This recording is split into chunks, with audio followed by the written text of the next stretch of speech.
Добро утро и добре дошли отново в моя канал. Не сме се виждали толкова супер дълго време. Съм тук с това видео, което ще бъде нещо като апдейт видео и същевременно мини влог. Съм правила това от супер дълго време, така че ще ме извините, ако бъгвам. Или не се сещам изобщо какво да лафя, или съм супер разпиляна. Както видяхте, преди малко си направих един чай и закуска и седнах на лаптопа, тъй като след малко започвам да работя. Искаше ми се днес в рамките на деня просто да направя едно апдейт видео с нещата, които ми случваха последните, може би, 2 години, когато изобщо не съм се появявала тук и много рядко се появявах и в TikTok. За тези неща имам причина, не защото не съм искала да снимам, или по-скоро до някъде защото не исках да снимам, но просто имаше някои важни фактори, които повлияха на това. И лека по лека ще ви апдейтвам и, както се казва, ще се запознаем наново, защото човека, който бях преди, няма нищо общо с човека, който съм в момента. А за тези от вас, които не ме познават, се казвам Аделина Нанкова, на 25 години съм и съм от Пловдив. И съм най-общо казано Content Creator, с което идва и първия ми апдейт, за който се чувствам доста длъжна да го включа тук и да поясня, тъй като до ден днешен получавам коментари за съвети, какво хората да кандидатстват в университета, въпроси относно специалността българска филология и всякакви такива неща. Също така да правя видеа на тази тема, но апдейта, който имам за вас е, че аз не завърших и след като завърших практиката си, 4-та година, реших да прекратя, тъй като изобщо не ми хареса. Ако искате, по принцип, мога да направя едно друго видео, което да е относно самата специалност българска филология и какво ме е отказал мен в нея, и тук ще говоря конкретно за специалността в Пловдивския университет, но най-общо това, което ми отказа е, че не беше моето. За съжаление, практиката е чак в 4-ти курс. Срещата с самите ученици разбрах, че съм направила грешка и може би по-скоро трябваше да запиша начална и предучилищна педагогика вместо българска филология, с която реално можех да преподавам между 5 и 12 клас. Само че се оказа просто, че да се занимавам с толкова големи деца не е съвсем моето, не запали никаква искра в мен, и фокуса ми се беше изместил съвсем в друга посока. Затова, ако искате, може да се поговорим в друго видео. Ако все още има от вас такива, на които им е интересно относно българската филология, или пък ако ви предстои да кандидатствате нещо подобно, ще направя едно видео плюсови и минуси на българската филология или нещо подобно и ще имате просто обикновеното мнение на един обикновен човек. Следващия доста голям апдейт, който имам, е, че както виждате, вече не живея на същото място. Обстановката около мен е различна. Истината е, че тази обстановка за последната година и половина се променя 3 пъти. И причината за това е, че вече не съм с човека, който бях преди. Тези от вас, които са ме гледали в TikTok, също и тук в YouTube, имах някои видеа, които бях качвала заедно. В тази раздяла няма абсолютно никаква драма. След 5, почти 6 години връзка, решихме да прекратим отношенията си. Няма никаква драма, никакви караници. Просто не виждахме бъдеще в тези отношения. Това не беше спонтанно решение, беше много обмислено решение, със сигурност от моя страна. Ден днешен смятам, че сме направили най-правилното нещо и за двама ни. Смятам, че и двамата сме на по-добро място в момента. Поне за себе си аз мога да говоря със сигурност. Това, разбира се, е следващата новина, която именно е, че в момента има до мен друг човек, имам партньор, който, ако има желание, по-нататък може да се включва в тези клипчета. Ако ли не, за мен не е проблем. Преминаваме към третия, така доста основен апдейт за мен, който до някъде е свързан с предишния, а това именно с какво се занимавам в момента. Последните, може би над 5 години, създавам съдържание. В началото беше изцяло любителски, беше за мен, както и за някои брандове, които са се свързвали с мен, но последните 2 години и половина го правя вече професионално. Малко над 2 години бях тук в една пловдивска фирма, където реално стартирах кариерата си. Там бях на място, ходих в офис и работих всеки ден от 9 до 6. Последния един месец съм на ново работно място, което ме прави изключително щастлива. Тук не планирам толкова да споделям за работата си, по-скоро за хобитата и за моите интереси, както и за личния ми живот. Това, което мога да споделя, е, че фирмата е софийска, както видяхте, си работя в хоум офис и по-удобното е, че спестявам доста време в пътуване и съответно това време, което преди пътувах сутрин до работа и се връщах, сега мога да го използвам за други неща, например да обработвам тези видеа. Тъй като все пак това са горе-долу спечелени едни 2 часа на ден, в които съвсем спокойно мога да обработя едно видео за YouTube и съответно да съм доста по-редовна тук. Както съм home office, имам чувството, че ми се е освободил цялото време на света и най-накрая се чувствам всъщност добре със себе си. Вкъщи е повечето време подредено и оправено. Аз успявам да съм в ред с тренировки, с къпане, ако щете, и така нататък, буквално с адекватните битовизми, въпреки че в момента все още продължавам да работя 8 часа. Самия график е по-плавен и съответно на мен ми е доста по-удобно да си нагласям всякакви други ангажименти. В предишната ми работа всичко беше супер стриктно, бях от 9 до 6, макар че се водеше, че съм с плаващо работно време. Плаващото, което можех да получа, е да изтръгна 10 до 20 минути по-рано, което не е изобщо плаващо работно време. Но както и да е, реално сгубих сутрин 1 час за отиване и 1 час за връщане, съответно и сутрин, докато се подготвиш за работа, също отнема време, и в общи линии сутрин ставах в 7 и се прибирах в 7.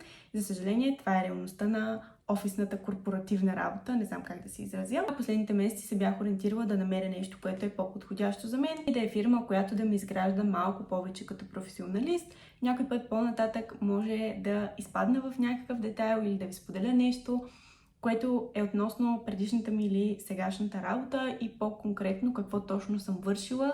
И ако ви е интересно да ви разкажа някакви малки подробности, но за момента смятам да е това, тъй като наистина искам канала ми да се фокусира предимно върху интересите и хобитата ми и да е моето място за почивка, вместо да се случва обратното и да си говорим за работа. За момента това са по-основните апдейти, които имах към вас. Сега ще поработя малко, ще си хапна закуската, която видяхте, че си направих, и ще си пия чая. И по-късно през деня ще се върна с още апдейти, защото все пак са минали 2 години и доста неща се случиха от тогава.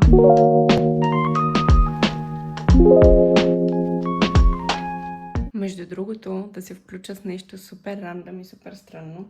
Тази DJI камера я обмислям от толкова много време, че си нямате на идея.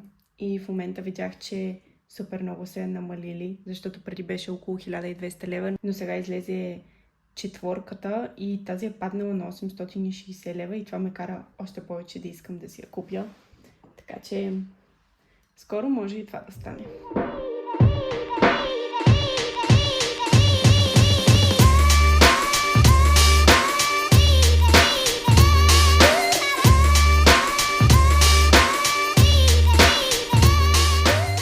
Часове по-късно е и аз сега ще си приготвя обяд. Имам останала плънка в хладилника за едно бурито и ми е останала точно една тортиля. Към буритото супер много обичам да си слагам чедър и обикновено използвам ето този микс на чедър и моцарела, който е супер вкусен. И реално в плънката имам само кайма, червен боб, подправки, понякога изслагам и ориз, но този път не си правихме ориз, а само плънка за бурито. Така че сега ще изкарам и ще си го сгъна. Преди да го сгъна, изглежда по ето този мега странен начин. Сега ще го сгъна и ще го стопля. И се чудя дали първо да не го стопля в микровълновата и после да го запека на тигана или директно само в микровълновата. Сега ще реша. Буквално двете ми най-любими напитки, които последните месеци съм супер обсебена, са obviously Cola Zero, която просто не спирам да консумирам, което е вредно. И другата ми супер любима напитка е ето тази на доктор Вит, която е с розов грейпфрут. Също е газирана и също е вредна. По принцип трябва да ги спра, защото имах малко здравословни проблеми с стомаха и не само. Затова също ще ви споделя, може би в това видео, може би в някое следващо. Но сега ще си пина малко, няма да е цялата, тъй като супер много се издувам, а и не е готино за стомаха.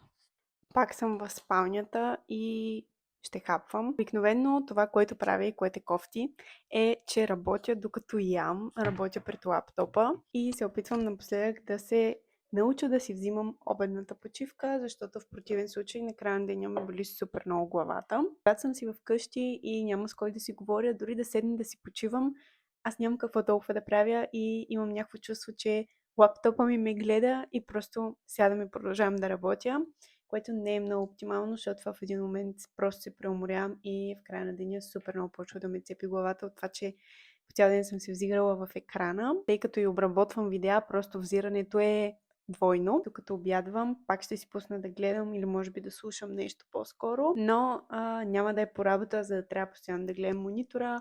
В повечето случаи просто тук пред мен са прозорците и гледам си навън, опитвам се да се наслаждавам. Аз по принцип съм доста интровертен човек, така че не ми е особено необходимо всеки божи ден да трябва да комуникирам с някой. Така че за момента вече около месец доста добре ми се отразява хоум офиса. Ще ви споделям за напред дали продължава да е така.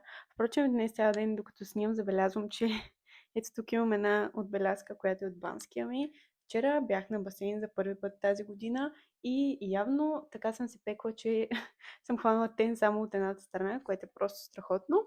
И то даже аз по-скоро не съм хванала тена, ми съм изгоряла. Пробвах някакви нови олия за тен, които до момента не съм ползвала. По-нататък в летните влогове ще ви показвам и тях. Като цяло има супер много неща, които бих се радвала да ви показвам. Неща, които съм открила през последните години. Като цяло, така като започна да говоря и просто не млъквам, има много за какво да си говорим, да си наваксваме. А сега хапване.